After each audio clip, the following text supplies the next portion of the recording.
Well, hello, Canadian Campaholic here with a quick update video on a maintenance issue that we've been facing with our camper for quite some time. I posted a few videos about it already, but it's regarding this wall-mounted air conditioner and how it has a tendency to leak condensation back inside the camper. I've done several videos on this. In a recent video, I showed you how to use a cotton bandage as a wick and how to wedge it in the bottom of the back of the air conditioner to wick water out of it. But I have discovered a permanent solution. All right, let's take you up the step ladder here and show you what I'm referring to here. So in previous videos, we talked about the wicking process. Again, wedging that piece of cotton. I'll put the link in the description down below in here to draw the water out of the camper. We also talked about making little pinholes here in the plastic, being very careful not to drill through the aluminum of the trailer to stop the water pooling in this kind of pocket along here. In order to do the wick, I removed some of this protective mesh.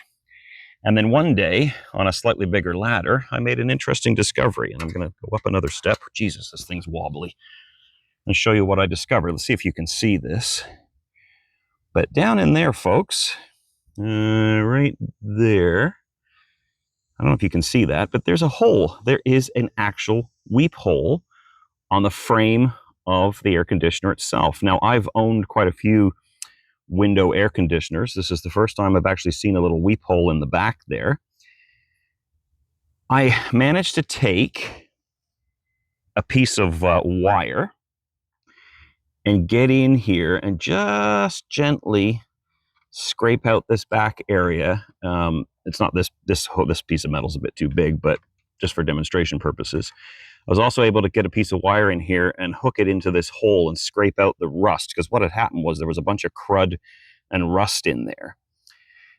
And water started pouring out, even with the trailer just level, because a lot of people in my comments, and I've said this in videos, will say, well, just tilt your trailer towards the air conditioning side and you won't have an issue. Well, yes, thanks for that. I know that already. But that doesn't solve everything. We were still getting leaking inside. But once I was able to clear that hole, I didn't even need the wick anymore. Water just started pissing out of there. And for the last sort of season, I guess, of camping, season's equivalent of camping, just before every trip, I just climb up on the ladder, get up here, get that wire in there, make sure I scrape out any rust and crud that's formulated in there, being very careful near these fins.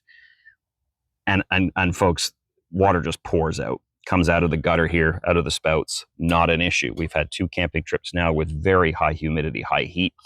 Hasn't been a problem, and I haven't needed the wick. Now, would I have even discovered that weep hole had I not cut this mesh off? Probably not. Would never have known it was there.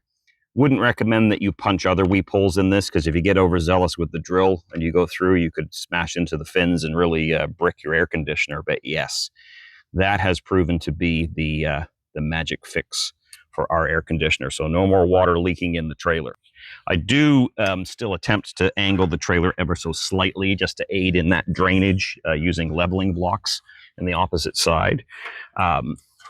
But it is shocking the amount of water that pours out of that now that we made that little discovery. And again, it's hidden under that plastic shroud. I would never have seen it if I hadn't used another RVer's hack of the weeping material.